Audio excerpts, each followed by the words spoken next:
दोस्तों नमस्ते।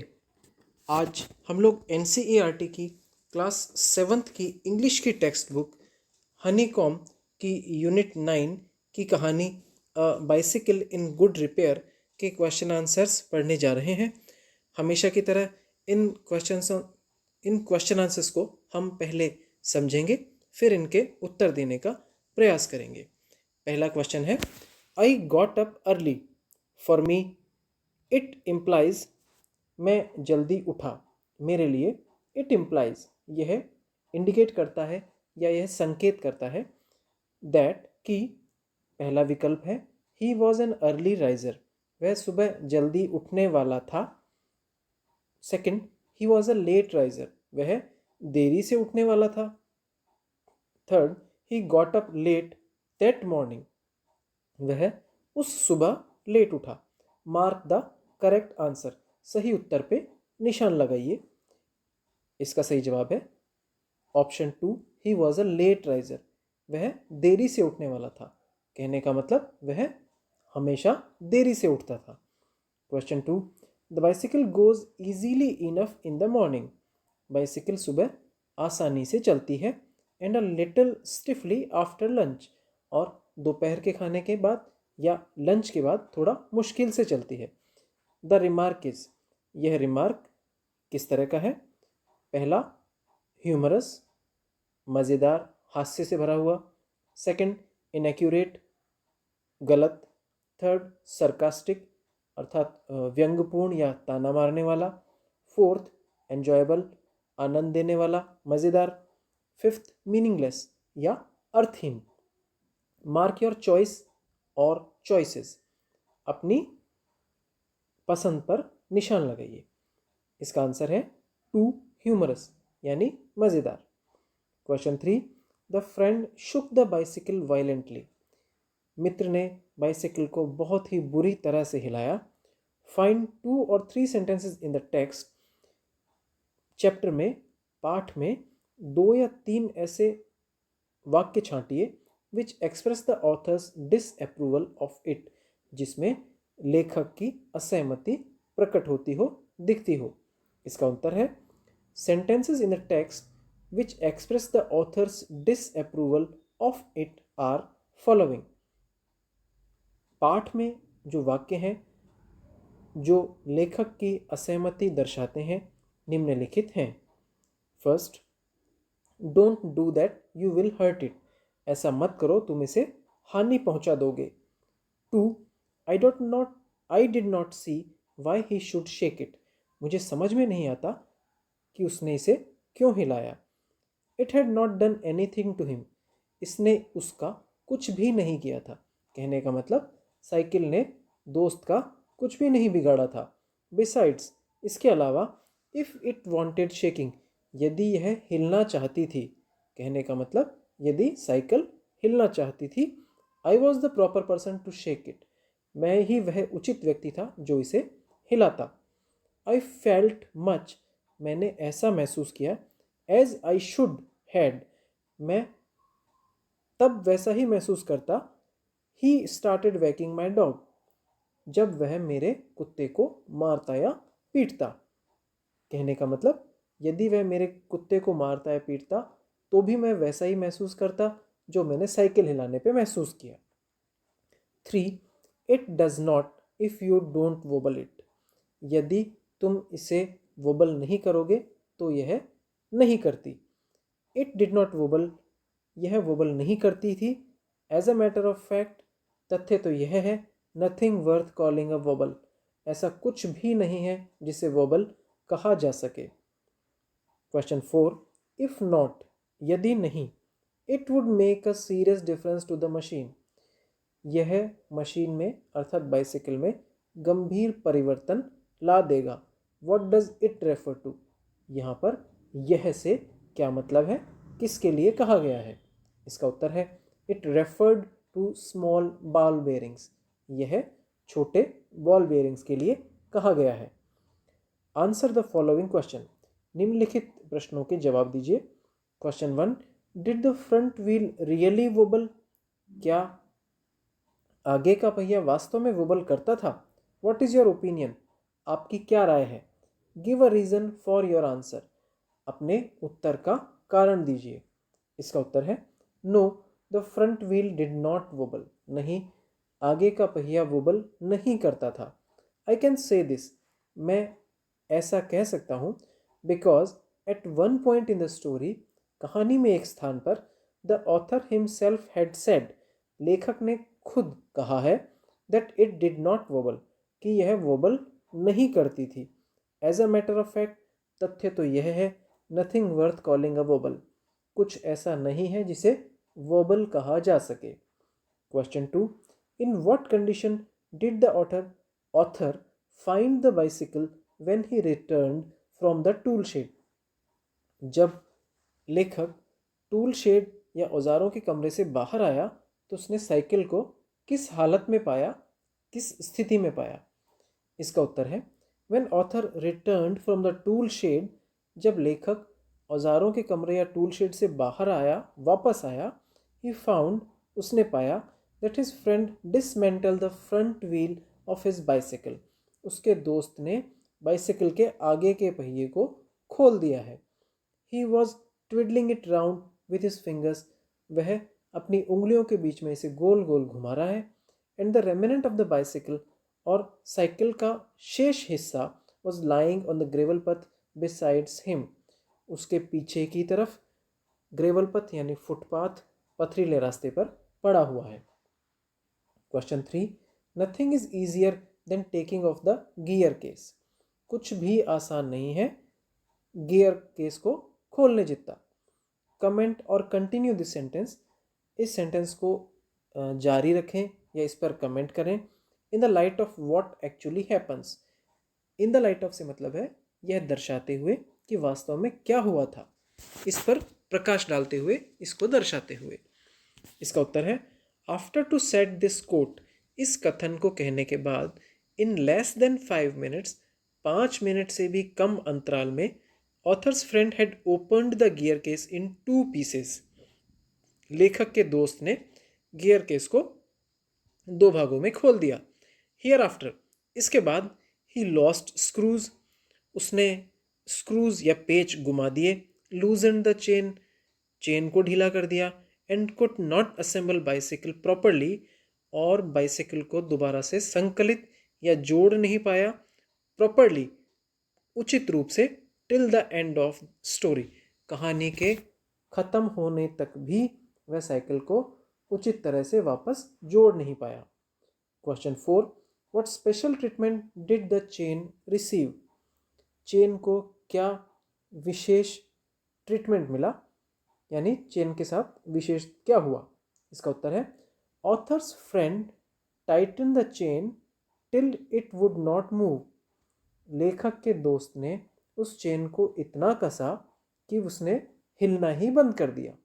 Next, he लूजनड it, इसके बाद उसने उसे ढीला किया, अनटिल, तब तक, it was twice as loose as it was before, इतना ढीला किया कि यह पहले जितनी ढीली थी उससे दुगनी ढीली हो गई।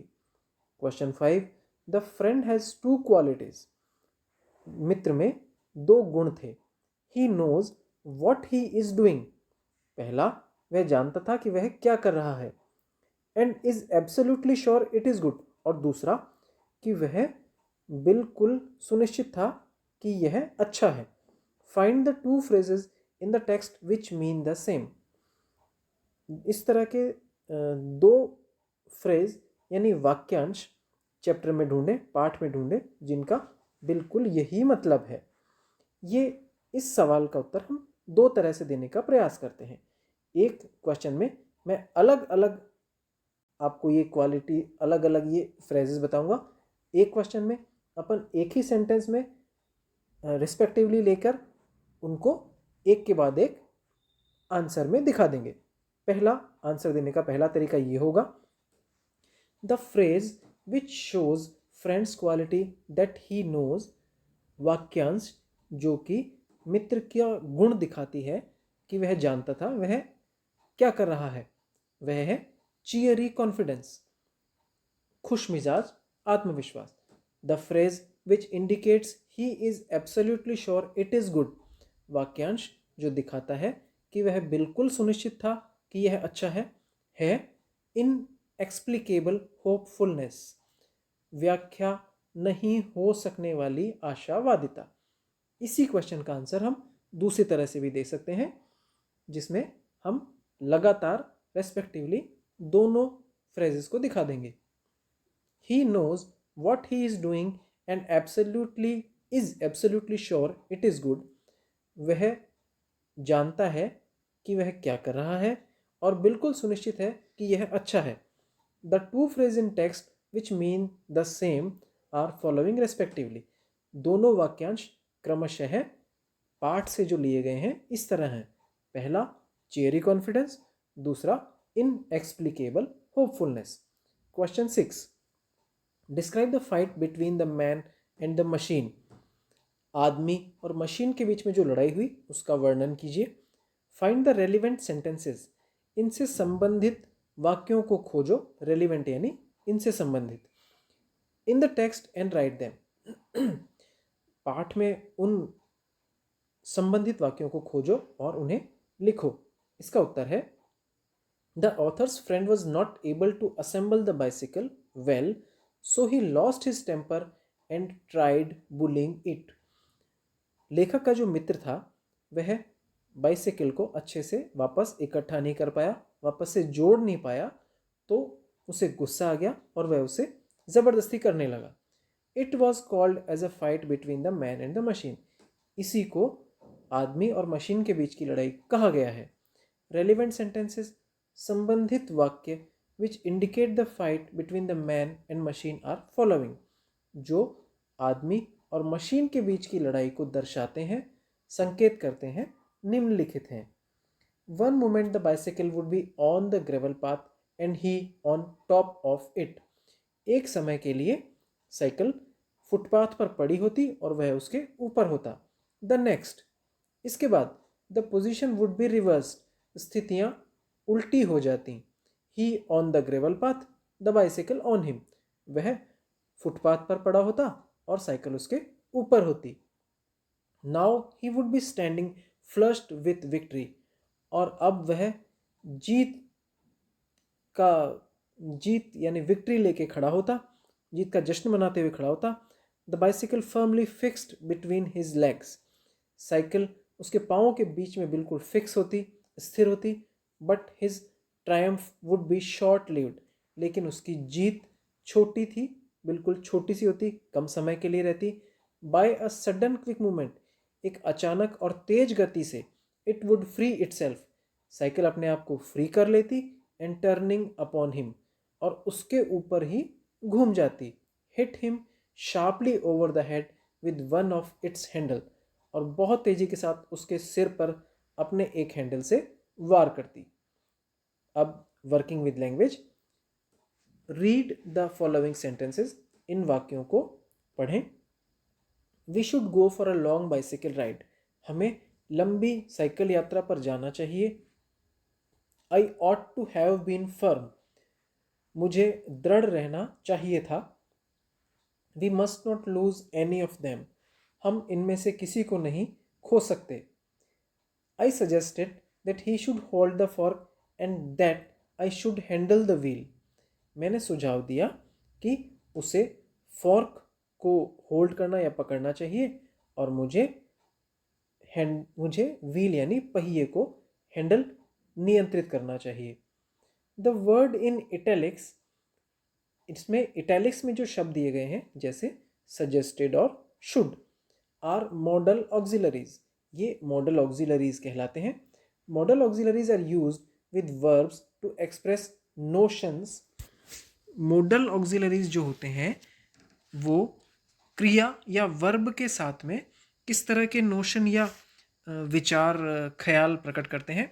सच एज पॉसिबिलिटी, जैसे कि संभावना, परमिशन, आज्ञा, विलिंगनेस, इच्छा, ऑब्लिगेशन यानी आपकी ड्यूटी, कर्तव्य, नेसेसिटी, आवश्यकता, एटसेट्रा इत्यादि। Should, must and ought to. Should, must और ऑट टू जो है जनरली एक्सप्रेस, साधारणतया दर्शाते हैं मोरल ऑब्लिगेशन, नैतिक कर्तव्य, नेसेसिटी, आवश्यकता, एंड डिजायरेबिलिटी यानी वांछनीयता, कहने का मतलब ऐसा होना चाहिए। लुक एट द फॉलोइंग, इन निम्नलिखित की तरफ देखो या पढ़ो। We should go on a holiday, हमें अवकाश पर जाना चाहिए। इस वाक्य में सजेशन यानी सुझाव दिया गया है। It is a good idea for us to go on a holiday, यह एक अच्छा विचार है कि हमें अवकाश पर जाना चाहिए।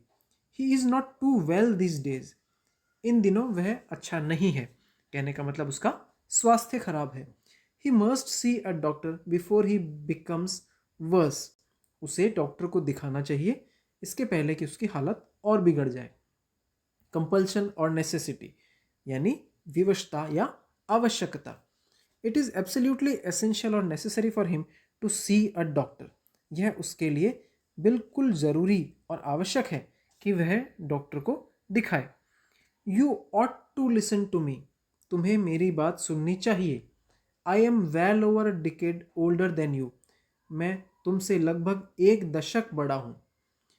मोर एम्फेटिक देन शुड यानी चाहिए से थोड़ा ज़्यादा वजनदार। Since I am older than you it is advisable that you listen to me, क्योंकि मैं तुमसे बड़ा हूँ इसलिए तुम्हें मेरी बात सुननी चाहिए, मेरी सलाह माननी चाहिए। Note, should and ought to are often used interchangeably. Should और ought to को लगभग लगभग आपस में बदल के प्रयोग किया जा सकता है, लेकिन मैं आपको बताऊं, शुड भी एडवाइजर ओपिनियन के लिए प्रयोग होता है और ought to भी एडवाइजर ओपिनियन के लिए प्रयोग होता है, लेकिन ought to जो है वो थोड़ा सा इस मीनिंग में स्ट्रोंगर होता है। कहने का मतलब अगर आप शुड यूज़ कर रहे हैं तो अगला व्यक्ति आपकी सलाह को चाहे तो फॉलो करे चाहे तो इग्नोर करे, लेकिन अगर आप ought to का प्रयोग कर रहे हैं तो उसे आपकी एडवाइस को मानना ही मानना चाहिए। Rewrite each of the following sentences using should, ought to, must in place of the italicised words. जो नीचे वाक्य दिए गए हैं उन्हें शुड, ought to और must का प्रयोग करते हुए दोबारा से लिखना है। Make other changes wherever necessary, जहाँ भी ज़रूरत हो आप इनमें इन सेंटेंसेस में कुछ चेंज भी कर सकते हैं। सबसे पहला, you are obliged to do your duty irrespective of consequences. You are obliged to do your duty का मतलब है तुम्हें अपनी ड्यूटी करनी ही करनी है, इररेस्पेक्टिव ऑफ कंसीक्वेंसेस, परिणाम की चिंता किए बिना या परिणाम को सोचे बिना। तो इसको हम मस्ट का यूज़ करके लिखेंगे, और किस तरह लिखेंगे? You must do your duty irrespective of consequences, तुम्हें परिणाम की चिंता किए बिना अपना काम अपना कर्तव्य पूरा करना ही है। ऑब्लाइज्ड बुक में इटैलिसाइज लिखा हुआ था, लेकिन मैंने यहाँ पर इसे अंडरलाइन करके दिखाया हुआ है। इसी तरह इसकी जगह जो मस्ट हमने यूज़ किया है उसे भी मैंने अंडरलाइन करके दिखाया हुआ है। आगे के सेंटेंसेस भी इटैलिसाइज जो है मैं उन्हें अंडरलाइन करके शो करूँगा, और उसके नीचे मस्ट, शुड या ought to अगर हम यूज़ कर रहे हैं तो वह भी मैं अंडरलाइन करके ही शो करूँगा। आप इसी अर्थों में इनको समझें। 2. You will do well to study at least for an hour every day. तुम्हें लगभग 1 घंटा रोज पढ़ना होगा, यह तुम्हारे लिए अच्छा है। तो इसमें यहाँ पर शुड का यूज़ करना चाहिए। वो किस तरह से होगा? You should study at least for an hour every day, तुम्हें प्रतिदिन लगभग 1 घंटा कम से कम पढ़ना चाहिए। The doctor says it is necessary for her to sleep 8 hours every night. Doctor कहते हैं कि हर रात को लगभग 8 घंटे सोना उसके लिए ज़रूरी है। यहाँ पर हमें मस्ट का यूज़ करना चाहिए, और वह 2 सेंटेंसेस बन रहे हैं मस्ट का यूज़ करके। पहला, the doctor says she must sleep 8 hours every night. Doctor कहते हैं कि उसे 8 घंटे एक रात में प्रतिदिन सोना चाहिए। या फिर इस सेंटेंस को हम इस तरह भी लिख सकते हैं, the doctor says it is a must for her. Doctor कहते हैं यह उसके लिए आवश्यक है to sleep 8 hours every night, हर रात को 8 घंटे कम से कम सोना। It is right that you show respect towards elders and affection towards youngster. यह सही है कि तुम्हें बड़ों और अपने से छोटों के प्रति प्रेम बड़ों के प्रति आदर और अपने से छोटों के प्रति प्यार दर्शाना चाहिए। इस सेंटेंस को ऑट टू का प्रयोग करके हम लिखेंगे, you ought to show respect towards elders and affection towards youngster. तुम्हें बड़ों के प्रति सम्मान और छोटों के प्रति प्यार दर्शाना चाहिए। If you want to stay healthy exercise regularly. अगर आप स्वस्थ रहना चाहते हैं तो आपको प्रतिदिन व्यायाम या एक्सरसाइज करनी चाहिए। इस सेंटेंस को भी हम दो तरह से लिख सकते हैं। टू स्टे हेल्दी, स्वस्थ रहने के लिए यू मस्ट एक्सरसाइज रेगुलरली, तुम्हें प्रतिदिन एक्सरसाइज करनी चाहिए। या if you want to stay healthy, यदि आप स्वस्थ रहना चाहते हैं, यू मस्ट एक्सरसाइज रेगुलरली, तुम्हें प्रतिदिन व्यायाम करना चाहिए। It is good for you to take a walk every morning. तुम्हारे लिए यह बहुत अच्छा है कि प्रतिदिन वॉक पर जाओ या टहलने जाओ। इसे हम लिख सकते हैं, you should walk every morning, तुम्हें प्रतिदिन टहलने जाना चाहिए। 7. It is strongly advised that you don't stand on your head. यह कहा जाता है मजबूती से, यानी बिल्कुल ये मानना चाहिए तुम्हें, that you don't stand on your head, तुम अपने सिर पर खड़े मत हो। कहने का मतलब उल्टे खड़े मत हो। तो इसे हम कहेंगे, you must not stand on your head. 8. As he has a cold it is better for him to go to the bed. उसे जुखाम है, कोल्ड यानी सामान्य जुखाम। It is better for him, यह उसके लिए अच्छा है, टू गो टू बेड, वह बिस्तर पर जाकर आराम करे। इसे हम शुड का प्रयोग करते हुए लिखेंगे, as he has a cold, क्योंकि उसे ठंड है, जुखाम है, he should go to the bed, उसे आराम करना चाहिए। 2. Use should, must, ought to appropriately in the following sentences. Should या मस्ट या ought to का सही तरह से प्रयोग करें निम्नलिखित वाक्यों में। सबसे पहला, people who live in glass house not throw stones. प्रसिद्ध फिल्म का डायलॉग है, लोग जो शीशे के घरों में रहते हैं उन्हें दूसरे के घरों में पत्थर नहीं फेंकने चाहिए। तो यहाँ पर शुड का प्रयोग करके हम इस तरह से लिखेंगे, people who live in glass houses should not throw stones. Second, you fill blank space, wipe your feet before coming into the house especially during the rains। इसे हम must का प्रयोग करते हुए लिखेंगे, you must wipe your feet, तुम्हें अपने पाँव साफ कर लेने चाहिए, before coming into the house, घर में आने से पहले, especially during the rains, विशेष तौर से बारिश के समय। you blank space do what the teacher tells you। इसे हम must का प्रयोग करते हुए लिखेंगे, you must do what the teacher tells you, तुम्हें वही करना चाहिए जो टीचर या अध्यापक तुम्हें करने के लिए कहते हैं। 4. The pupils were told that they blank space write more neatly।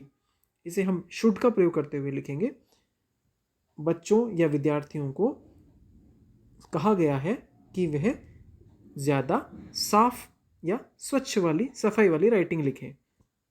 5. Sign in front of a park. एक पार्क के आगे सामने की तरफ निर्देश लिखा हुआ था, you blank space not walk on the grass, आप घास पर नहीं चलें।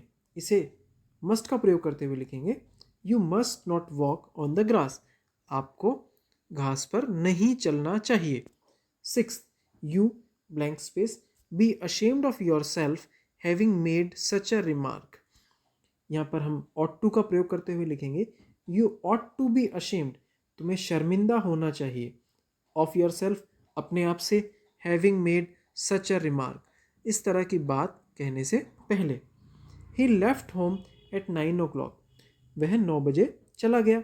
he blank space be here any minute, इसे हम should का प्रयोग करते हुए लिखेंगे, he should be here any minute, वह किसी भी समय यहाँ आ सकता है। Whatever happen to the chocolate cake, how blank space I know I have just arrived. इस ब्लैंक स्पेस को हम शुड का प्रयोग करते हुए लिखेंगे। Whatever happen to the chocolate cake, chocolate cake का कुछ भी हुआ हो। हाउ शुड आई नो, मैं कैसे जान सकता हूँ या मुझे कैसे जानना चाहिए। आई हैव जस्ट अराइव्ड, मैं तो भी आया ही हूँ। Two or more single sentences can be combined form a single sentence. दो या इससे ज़्यादा वाक्यों को जोड़कर एक सिंगल यानी एक ही वाक्य बनाया जा सकता है। रीड द फॉलोइंग, निम्नलिखित को पढ़ें। I made an effort and was pleased with my self. This sentence is in fact a combination of two sentences. वास्तव में देखा जाए तो यह सेंटेंस दो सेंटेंसेस या दो वाक्यों को जोड़कर बनाया गया है। कौन कौन से दो वाक्य हैं? आई मेड एन एफर्ट, मैंने एक प्रयास किया। I was pleased with my self, मैं अपने आप से खुश हूँ। इस तरह के नीचे 2-3 एग्जाम्पल्स और दिए गए हैं। फिर अब हमें उन एग्जाम्पल्स के आधार पर क्वेश्चंस हैं या सेंटेंसेस हैं जिन्हें छोटे छोटे हिस्सों में तोड़ना है। पहला, I went to the tool shed to see what I could find. इसको हमें 3 पार्ट्स में डिवाइड करना है। 3 पार्ट्स में किस तरह डिवाइड होगा? पहला, I went to the tool shed, दूसरा आई वेंट टू सी, और तीसरा वॉट आई कुड फाइंड। इसी तरह से when I came back he was sitting on the ground. इस सेंटेंस को हमें 2 सेंटेंसेस में डिवाइड करना है। किस तरह से होंगे? सबसे पहला, आई केम बैक, दूसरा he was sitting on the ground. Third, we may as well see what is the matter with it now it is out. इसे हमें 3 पार्ट्स में डिवाइड करना है। पहला part, we may as well see, second part, what is matter with it, third part, now it is out. 4, he said he hoped we had got them all। इसे 3 parts में divide करना है। बहुत simple है। पहला part, he said, दूसरा sentence, he hoped, तीसरा sentence, we had got them all।